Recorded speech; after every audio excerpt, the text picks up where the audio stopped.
Hello, Shemai and Giachwich. Today I'm going to be talking to you about problematic terminology and specifically about why P-Celtic and Q-Celtic are actually really bad terms for language classification. Now the first question that we should ask is, what do Q-Celtic and P-Celtic actually mean? Now the only way I could really think to properly define them is that Q-Celtic groups Celtic language families together, which in their earliest attestations, they have Q, which is retained from Proto-Celtic Q. P-Celtic groups Celtic language families together, in which in their earliest attestations, they have already innovated P from original Proto-Celtic Q. Now, you can see already why the terminology is problematic. And that is because languages like Goidelic languages, modern Goidelic languages, haven't actually retained this phoneme Q from Proto-Celtic at all. They have innovated it to K or G, just like Brittonic has innovated it to P and B. So that is why I have to say the earliest attestations have these sounds rather than the languages themselves having the sounds. So in the case of Goidelic, it is actually Primitive Irish that we have earliest attested, and that still has Q, but Modern Irish doesn't. The other really misleading thing about the term Q-Celtic and P-Celtic, but Q-Celtic in particular, and I'll explain why, is that it gives people impressions that the Q-Celtic languages are somehow more closely related to each other than they are to the P-Celtic languages, which actually is not the case at all. There's actually evidence to suggest that Goidelic, which is Q-Celtic, is closer to Brittonic, which is P-Celtic, than it is to any of the other languages. And even if you don't follow the Insular Celtic hypothesis, then you still find that Goidelic is not any more closely related to Celtiberian, which is the other Q-Celtic language, than it is to any of the other branches of Celtic. So already we have Q-Celtic doesn't actually mean the language has the phoneme Q in it, retained still, and it has nothing to do with how closely related the languages are. Now P-Celtic, depending on what theory you prefer, P-Celtic could actually be useful because it groups together Gaulish, Lepontic and Brittonic, and if you follow the Gallo-Brittonic hypothesis, then Gaulish, Brittonic and Lepontic are actually all related. So that's the only reason P-Celtic might be a better term. If you follow the Insular Celtic hypothesis, it's not a great term at all. It's just like Q-Celtic. The other misleading thing, which I find people saying a lot, is that Q-Celtic languages are older than P-Celtic languages. Now I can understand from a non-linguist point of view that if you see the phoneme Q in Proto-Celtic and you see this phoneme Q in Goidelic and Celtiberian, and you see that this phoneme has actually been changed to P in Brittonic, Gaulish and Lepontic, then you might think, oh well, if it has a older sound, then it must be older.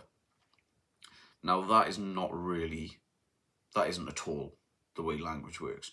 Just because it has this one phoneme retained in it, it doesn't make it any older than the P-Celtic languages. If we were to say that a new innovation makes a language younger, or retention of a phoneme from a parent language makes a language older, then we can actually do some comparisons here. And Proto-Celtic has about 16 consonants. Middle Welsh has about 29. Most of the Brittonic languages have around 30 consonants. So Proto-Celtic has 16. The Brittonic languages, they have around 30. Cornish has got less, like 26 or something, Middle Cornish at least anyway. So you can see the difference there. It's about 14 consonants that are different, that have been innovated, at least 14. Now if we look at Old Irish, there's about 42 consonants. So out of the 16 consonants in Proto-Celtic, we've now got 42 consonants in Old Irish. So Old Irish has innovated about 26 sounds out of the original 16. It has innovated more, you know.